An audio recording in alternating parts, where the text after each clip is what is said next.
পক্ষে না, আপনার সাথে একমত না, কিন্তু আপনি যাতে আপনার পক্ষ কথা বলতে পারেন এটার স্বাধীনতা আমি স্বাধীনতায় বিশ্বাস করি। সুতরাং এইখানে বুঝতে হবে যে ব্যারিস্টার সুমন বাইরের দেশ থেকে ডক্টর ইউনূসকে ফোন করে সতর্ক বার্তা দিলেন। তো বন্ধুরা, এইদিকে আবার বাংলাদেশে বর্তমান বন্যার অবস্থা খুবই ভয়াবহ হয়ে গেছে। তো বন্ধুরা চলুন সর্বপ্রথম আমরা বন্যার ভিডিও দেখব, তারপরে আমরা চলে যাব ব্যারিস্টার সুমনের কাছে। তিনি ফোন কলের মাধ্যমে ডক্টর ইউনূসকে কি সতর্ক বার্তা দিলেন।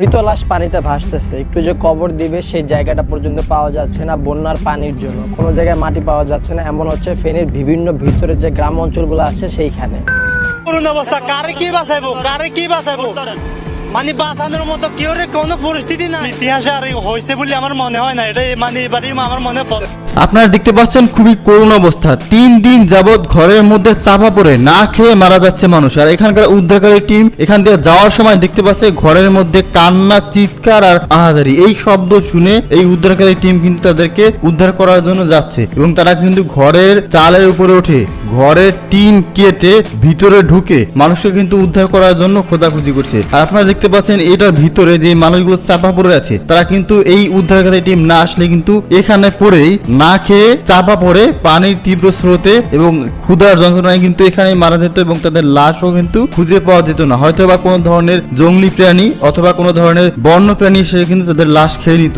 এই এতটাই কিন্তু ভয়ানক অবস্থা কিন্তু আপনারা দেখতে পাচ্ছেন। আর এখানকার যে উদ্ধারকারী টিম তারা কিন্তু এই ঘরের চাল কেটে এই মানুষগুলো কিন্তু উদ্ধার করছে। অবস্থা কিন্তু অত্যন্ত ভয়ঙ্কর। আর এটা কিন্তু ফেনীর একটি এলাকার চিত্র। এই ধরনের ঘটনা কিন্তু ফেনীর বিভিন্ন এলাকায় ঘটে যাচ্ছে। আপনারা জানেন এর আগে এই উদ্ধারকারী টিম একটি লাশ এবং 2টি অসুস্থ মানুষকে দেখে সেই লাশটিকে কিন্তু ফেলে অসুস্থ মানুষ দুটিকে কিন্তু উদ্ধার করেছে। কারণ যদি ওই লাশটিকে উঠাতে যেত তাহলে কিন্তু ওই অসুস্থ মানুষ দুটোকে উঠাতে পারতো না, লাশটিকে নিয়ে আনতে পারতো, ওই অসুস্থ মানুষ দুটো কিন্তু মারা যেত। সে কারণে লাশটিকে কিন্তু কোনোভাবেই দাফনের কোনো ব্যবস্থা করা যায়নি। কারণ ফেনীর পুরো এলাকা পানিতে ডুবে আছে, কোনোভাবেই মৃত মানুষকে দাফন করার মতো জায়গা নেই। মৃত মানুষ কিন্তু পানিতে ভাসিয়ে দেওয়া হচ্ছে এবং মৃত লাশ কিন্তু পচে দুর্গন্ধ ছড়াচ্ছে। অত্যন্ত ভয়ঙ্কর কিন্তু অবস্থা ফেনীতে। আর এখানকার যে মানুষজন তারা কিন্তু বিভিন্ন এলাকায় বিশেষ করে ভিতর এলাকাগুলোতে কিন্তু মানুষজন ঢুকতে পারছে না, কারণ সেখানে না দিতে পারছে খাবার,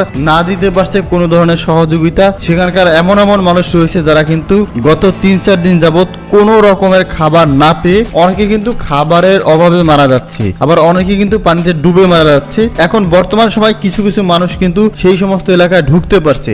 আর বিশেষ করে বন্যাগ্রস্ত এলাকাগুলোতে কিন্তু কোনো ধরনের বৈদ্যুতিক সংযোগ নেই এবং যেই সমস্ত মোবাইল ফোনের টাওয়ার ছিল সেই টাওয়ারের কিন্তু কার্যক্রম বন্ধ থাকার কারণে নেটওয়ার্ক কিন্তু সম্পূর্ণ বিচ্ছিন্ন, যে কারণে কিন্তু কোনোভাবে মোবাইল ফোনের মাধ্যমে তারা যোগাযোগ করতে পারছে না, বাইরের এলাকার সাথে যোগাযোগ রাখতে পারছে না এবং তাদের আত্মীয় স্বজনের সাথেও কিন্তু যোগাযোগ করতে পারছে না। আর এখানে দেখতে পাচ্ছেন হেলিকপ্টারের সাহায্যে তার স্বজনরা, বিশেষ করে এই যুবক তার মায়ের এবং তার বাবার মৃতদেহ খুঁজতে আসছে হেলিকপ্টারে বসে। দেখুন তার কান্নার অবস্থা দেখুন, সে হেলিকপ্টারে বসে খুঁজতেছে তার মা এবং তার বাবাকে খুঁজে পায় কিনা। শেষ পর্যন্ত কিন্তু তাদের কোনো চিহ্ন পণ্য খুঁজে পায়নি এবং আশঙ্কা করা যাচ্ছে তারা হয়তোবা ঘরে চাপা পড়ে মারা গেছে। এই হচ্ছে বন্যার বর্তমান পরিস্থিতি, অত্যন্ত ভয়ঙ্কর। এখন বর্তমান সময়ে যেই বন্যাগ্রস্ত এলাকার মধ্যে বিশেষ করে ভিতর এলাকাগুলোতে কিন্তু বর্তমান সময়ে যে উদ্ধারকর্মী টিম যাচ্ছে তারা কিন্তু বিশেষ করে বেশিরভাগই মৃত লাশ বের করতে পারছে। কারণ এখন বন্যা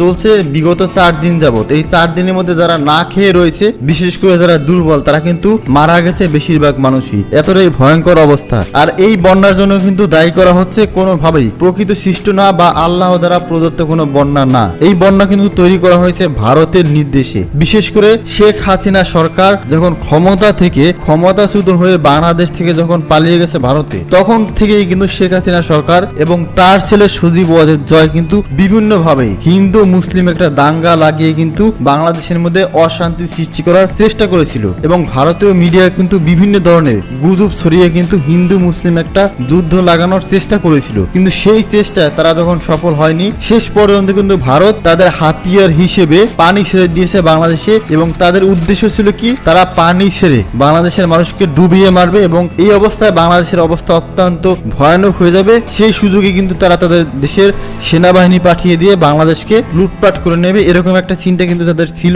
এমনটাই কিন্তু আশঙ্কা করা হচ্ছে। আর বর্তমানে কিন্তু ভারত এর আগেও ডুমুর বাঁধ খুলে দিয়ে বাংলাদেশের অবস্থা ভয়ঙ্কর করে দিয়েছে। এবং গতকালকে কিন্তু ভারত ফারাক্কাবাদের 109টি গেট, টোটাল 109টি গেট কিন্তু সব খুলে দিয়েছে। এবং এখনো পর্যন্ত 109টি গেট খুলে দেওয়ার পরেও কিন্তু বাংলাদেশের অবস্থা তলিয়ে গেছে এমন কিন্তু হয়নি। তবে আশঙ্কা করা যাচ্ছে যেই এলাকায় ফারাক্কাবাদ অবস্থান করছে ওই এলাকার কিন্তু ম্যাক্সিমাম বাড়িঘর পানির নিচে তলিয়ে যাচ্ছে। আর বর্তমানে কিন্তু অবস্থা আরো ভয়ঙ্কর হচ্ছে দিন দিন। যদিও বৃষ্টির আশঙ্কা কমে যাচ্ছে, কিন্তু ভারত যে ফারাক্কাবাদ খুলে দিচ্ছে সেখান থেকে কিন্তু পানি অনবরত ঢুকছে। তো আপনার কি মনে হয় এই বন্যার জন্য কে দায়ী, সৃষ্টিকর্তা নাকি ভারত?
আমি জানি না এটার মধ্যে কি আছে, আছে অনেক কিছুই আছে, কি আছে আমি জানি, এটা আমি দিয়ে গেলাম।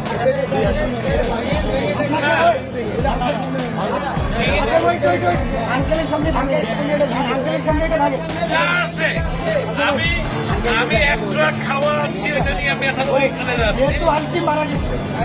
না, আমার মা মারা গেছে। এটা তো বহু মূল্যবান, আমার কাছে এটা অনেক মূল্যবান, আপনি কি চান থাকে অনেক মূল্যবান। আপনি কি চান আপনার সামনে আমরা এটা আপনি যদি চান, আচ্ছা আপনি চান, আপনি চান,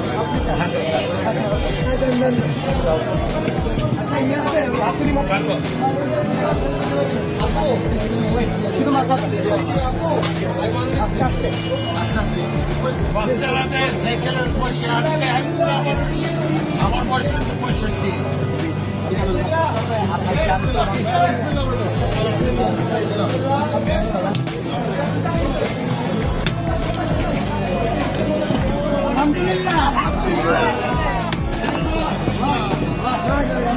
এটা আমার মায়ের জমানো পয়সা। আপনি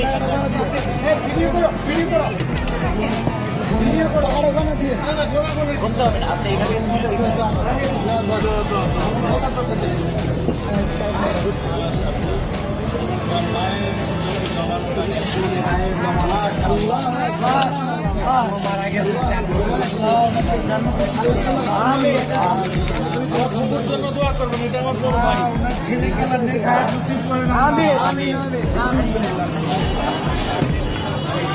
তোমরা এটাকে সদ্ব্যবহার করবে এই আশায় আমি আছি।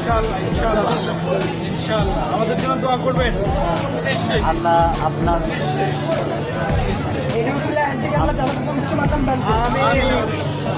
আঙ্কেল আপনাকে ধন্যবাদ আমাদের বৈষম্যবিরোধী ছাত্র আন্দোলনের উপর ভরসা রাখার জন্য।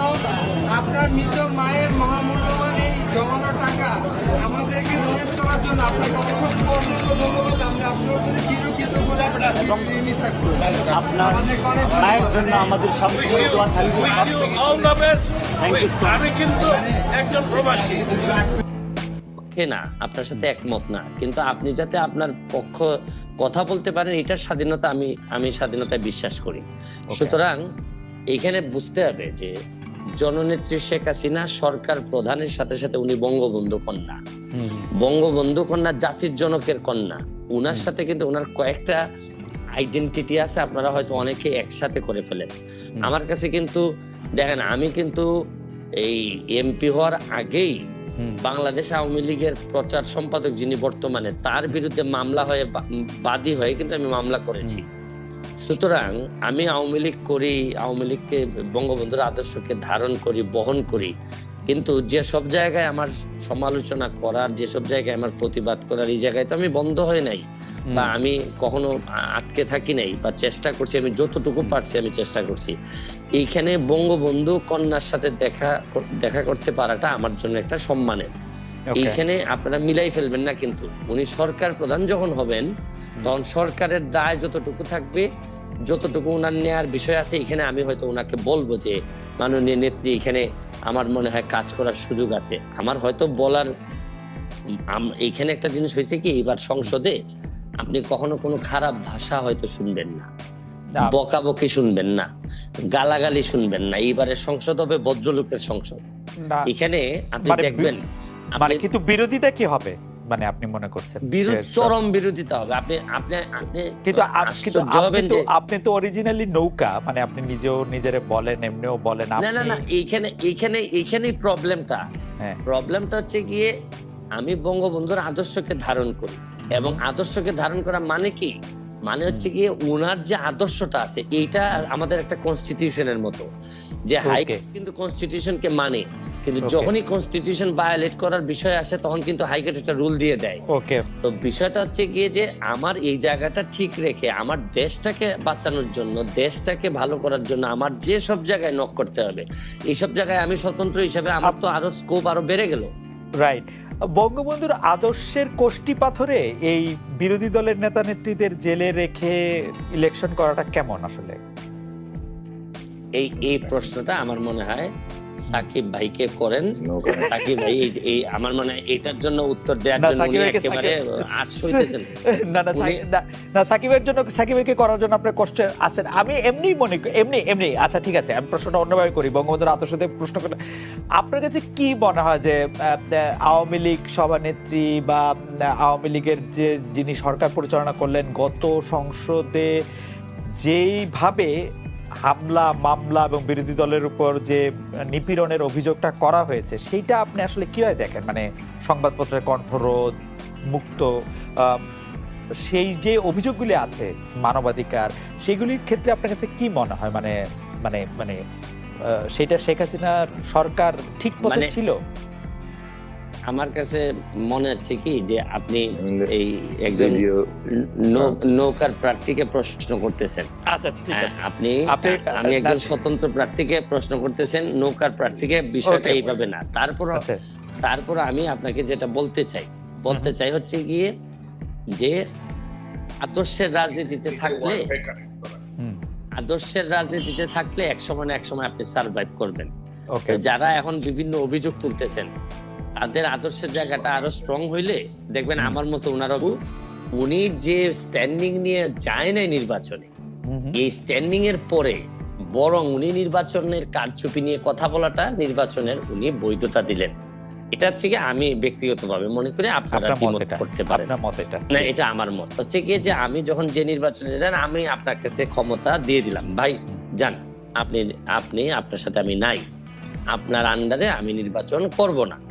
তারপরে এই নির্বাচন কিরকম হয়েছে এটা নিয়ে তর্ক বিতর্ক করা আমি আমার জায়গায় স্ট্যান্ডিং থাকবো যে আমি শুনেন, আমি যে কারণে আপনার আন্ডারে নির্বাচন করতে চাইনি, এইটা নিয়ে আমার বিভিন্ন বৈধতা থাকতে পারে, যৌক্তিক ও যৌক্তিক দাবি থাকতে পারে।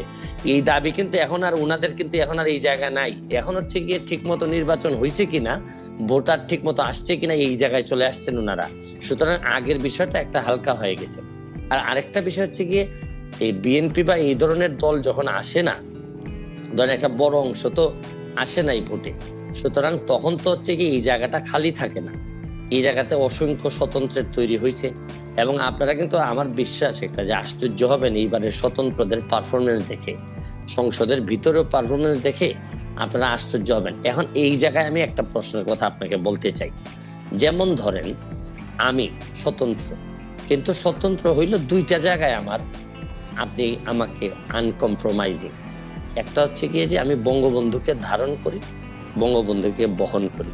আর একটা হচ্ছে গিয়ে মুক্তিযুদ্ধের সপক্ষের শক্তি হিসাবে আমি নিজেকে দাবি করি এবং এই অনুযায়ী কাজ করি। এই জায়গাটাকে আপনি যদি বলেন যে এই জায়গা যেহেতু আপনি মানেন, তাহলে আপনি বিটি, তাইলে আমি সম্মানের সাথে আপনার সাথে দ্বিমত করতে চাই। আমার প্রশ্ন হচ্ছে গিয়ে যে বাংলাদেশে এই দুইটা জিনিস না মানার পরে আমার কাছে মনে হয় যে এটা খুবই হতাশাজনক। আপনার সাথে আমার আর বক্তব্য চলে না। ওকে, কারণ আমি এই জায়গায় কোন ধরনের কম্প্রোমাইজ আমি করব না, বরং বিরোধী দল যারা করবেন, ধরেন বিরোধী দল, ওকে, বঙ্গবন্ধুরের যিনি মানবেন না, তিনি আসলে এই দেশে জাতির জন্য কে যিনি মানবেন না, বা এই তখন তো বিরোধী দলের আমার এই কনসেপ্টটা আমার কাছে খুবই হেইজি মনে হয়। তা আপনি এই বি টিমের যেটা বলতেছেন, Awami League B team, C team কিনা বা জাতীয় এইরকম হচ্ছে কিনা, এখানে আমি স্পষ্ট বলতে চাই যে বহুদিন পর সংসদে একটা বিরোধী দল পাবে যারা বঙ্গবন্ধুকে জাতির পিতা মনে করে, বঙ্গবন্ধুর আদর্শকে ধারণ করে মুক্তিযুদ্ধের সপক্ষে। আমি একটা ছোট ছোট কয়েকটা প্রশ্ন করতে পারি। এক নম্বর প্রশ্ন হচ্ছে, আপনি ছোটই করবেন, আমি জানি আপনি ছোটই করবেন, আমি জানি এই ব্যাপারে আমার অভিজ্ঞতা আছে, আপনি বলেন। জি জি, আপনি কি মনে করেন কিনা এই সরকার গত 15 বছর ধরে, গত 5 বছর ধরে বঙ্গবন্ধুর আদর্শ ধারণ করে? বঙ্গবন্ধুর আদর্শ ধারণ করা মানে কি, মানে আওয়ামী লীগের বিরুদ্ধে যেসব অভিযোগ, আমি খালি আর্থিক অভিযোগগুলি আপনাকে শুধু মনে করে দিতে চাই। আমি শুধু মনে করে দিতে চাই আওয়ামী লীগের সরকাররা কিরকম, আওয়ামী লীগের সরকারে যারা ছিল তারা কিরকম আঙ্গুল ফুলে কলা গাছ হয়েছে, সেটা আমি শুধু মনে করে এখানে আমি উত্তর দিচ্ছি আপনাকে। আমি এই জায়গাতেই থাকতে চাই। চেতনা বলতে আপনি মুক্তিযুদ্ধের চেতনা বলতে আপনি মনে করেন যে এই জায়গায় থাকতে চাই, ভোট হবে হচ্ছে আমরা, এই জায়গায় আমি থাকতে চাই। জি, আমি এই জায়গায় থাকতে চাই, এই জায়গায় থাকতে চাই। বলেন। এই যে দুর্নীতি, জি, দুর্নীতি হচ্ছে গিয়ে শরীরটার মধ্যে নিজের শরীরে ক্যান্সার হওয়ার মতো, যে জায়গাটাতে ক্যান্সার হবে এই জায়গাটা কেটে ফেলতে হবে। এখন আপনি এইসব বিষয়ে আমি সারা দিন আপনার সাথে আলোচনা করতে রাজি। বঙ্গবন্ধুর চেতনা, বঙ্গবন্ধুর আদর্শ মানে একই সাথে আপনি এই কথা বলে আপনি দুর্নীতি করতে পারবেন না। এই দুর্নীতি যেদিন আপনি করবেন তখন আপনার এই জায়গাটাকে আপনি আসলে রীতিমতো আপনি এই জায়গাটাকে নষ্ট করে দিলেন। এই ব্যাপারে আপনার সাথে আমার কোনো দ্বিমত নাই। ধরেন আপনি দুর্নীতি বলেন, সন্ত্রাস বলেন, মাদক বলেন, এইগুলা তো আলটিমেটলি আমাদের যেভাবে কনস্টিটিউশনের বাইরে যায়, বঙ্গবন্ধুর আদর্শের বাইরে যায়। এই ব্যাপারে আমি কিন্তু আপনার সাথে কোনোভাবেই দ্বিমত করব না। এবং এই কারণেই আমার যে ব্যারিস্টার সুমন হয়ে ওঠার যে গল্প, এখানে কিন্তু দেখেন আমার আওয়ামী লীগ করেও আওয়ামী লীগের প্রচার সম্পাদকের বিরুদ্ধে আমি মামলায় বাদী। আমি আওয়ামী লীগ করেও আমি যতজন মন্ত্রীর বিরুদ্ধে আমি কথা বলছি সবই হচ্ছে গিয়ে দুর্নীতি সংক্রান্ত বিষয় নিয়ে আমি কথা বলছি। আমি বলছি যে এটা কোনোভাবেই বঙ্গবন্ধুর আদর্শ হইতে পারে না। আমার সাথে আমি যুবলীগের আইন সম্পাদক হিসাবে অব্যাহতি পাই কেন, আপনি এটাও জানেন যে আমি যুবলীগের আইন সম্পাদক। আপনি প্রথম আমার ইন্টারভিউ নেন যুবলীগের আইন সম্পাদক হওয়ার পর। আমার অব্যাহতির কারণটা কি ছিল? আমার কারণটা ছিল আমি বলছিলাম যে একজন ওসি সাহেব আওয়ামী লীগ করার দরকার নাই। আমি বলছিলাম যে উনার এই মিছিল মিটিং করার দরকার নেই, আওয়ামী লীগ করার জন্য যথেষ্ট পরিমাণ মানুষজন আছে। কিন্তু এই ক্ষেত্রে তারপর আমাকে অব্যাহতি দেওয়া হলো। এখানে একটা মিসআন্ডারস্ট্যান্ডিং থেকেই যায়। আমি বলছি বাংলাদেশের হয়েছে কি, আপনি বাংলাদেশের আদর্শ, রাষ্ট্র, সরকার প্রধান, দলীয় প্রধান, এগুলার মানুষ এমন ভাবে গুলাই ফেলে যে এখন আমরা এক জায়গায় নিয়ে কথা বলতে পছন্দ করি। আসলে কিন্তু আমি খুলতে চাই না, আমি সরাসরি প্রশ্ন করি, শেখ হাসিনা বঙ্গবন্ধুর আদর্শ ধারণ করেন বলে আপনি মনে করেন কিনা? অবশ্যই অবশ্যই উনি ধারণ আমি করেন। আমি এখন আমার এই পর্যায়ের কোনো প্রশ্ন নেই, আপনি মনে করেন যে উনি বঙ্গবন্ধুর আদর্শ ধারণ করেন। আমার কিন্তু এটা আমি প্রশ্নটা করে শুনেন, রাখলাম। আদর্শ ধারণ করেন এবং সরকার প্রধান হিসাবে এই বাস্তবতায় কতটুকু কি হয়েছে না হয়েছে এগুলা নিয়ে আলোচনা থাকতে পারে, কিন্তু বঙ্গবন্ধু কন্যা আদর্শকে ধারণ করেন। ওকে, কিন্তু যখন সরকারে আপনি আসবেন, যেমন আপনি যখন মডারেটর, তখন আপনি আমাকে কতটুকু সময় দিলেন না দিলেন এটা নিয়ে কথা থাকতে পারে, যে আপনি সাকিব ভাইকে বেশি সময় দিয়েছেন কিনা এটা নিয়ে নানা ধরনের কথা থাকতে পারে, কিন্তু যে মেইন জায়গাটা, এই জায়গাটা ইনটেক্ট। ওকে। আর আমি একটু অন্য প্রসঙ্গে, আপনি যে কথাটা শুরু করেছিলেন যে আপনি সাকিব ভাইয়ের রাজনীতি নিয়ে কথা বলার বা নির্বাচন নিয়ে কথা বলার প্রসঙ্গে বলতেছিলেন, আমি আসলে সাকিব ভাইকে প্রশ্ন করেছিলাম এটা জয় পরাজয়ের কোষ্ঠী পাথরে, এটা কি উনি কি মনে করেন? উনি মনে করেন যে আওয়ামী লীগের রাজনৈতিক পরাজয় হয়েছে, কারণ তারা ভোট বর্জনের আহ্বান জানিয়েছিলেন, 10% মাত্র ভোট পড়েছে, 90% ভোটার আসলে এই ভোটকে বর্জন করেছে, সেই জন্য এই প্রসঙ্গটা তোলা। আর ডাকেন হরতাল ডাকার পর যদি আপনারা পুরা নির্বাচনের আগের দিন পরের দিন হরতাল ডাকলেন, তো হরতাল মানেই তো হচ্ছে কি আপনার কর্মীরা বের হবে, এবং এখন আপনি এই ধরনের সব জিনিসে আপনি ডিসপিউটেড কোয়েশ্চেন অফ ফ্যাক্ট গুলাকে আপনি বলছেন সব স্যাবোটাজ, মানে আর বিএনপি হরতাল ডাকা ছাড়া আর কোনো কাজ করে না, তাহলে এর মানে তো হচ্ছে গিয়ে বিষয়টা হচ্ছে গিয়ে তাহলে আপনারা এগুলো ডাকতেছেন কেন? আপনারা তাহলে তো ডাকার দরকার নাই, আপনি তো কি করবে, মানে প্রতিবাদ জানাবে না? বেশি সময় প্রতিবাদ জানাবে না? তো প্রতিবাদ জানাচ্ছেন, এই জন্য তো হরতাল ডাকতেছেন, এবং আমরা বলছি যে এটা ওনারা করতেছেন এবং বিভিন্ন জায়গায় ধরা পড়তেছে ওনাদের একটা লোকজন। জায়গায় বিএনপি একবারের জন্য বলে নাই হরতাল ডাইকা ট্রেনে আগুন দেন, আচ্ছা, একবারের জন্য বলে নাই। আমি বলি নাই যে বিএনপি, এখন আমি যে জিনিস হচ্ছে গিয়ে প্রমাণিত হয় নাই, কিন্তু ধরে নেওয়া হবে আপনি যদি হরতাল ডাকেন, আমার নিজের গাড়িও পিকেটিং এর শিকার হয়েছে, এখন হরতাল ডাকলে পিকেটিং হইতে পারে, এটা স্বাভাবিকভাবে ধরে নেওয়া হয়।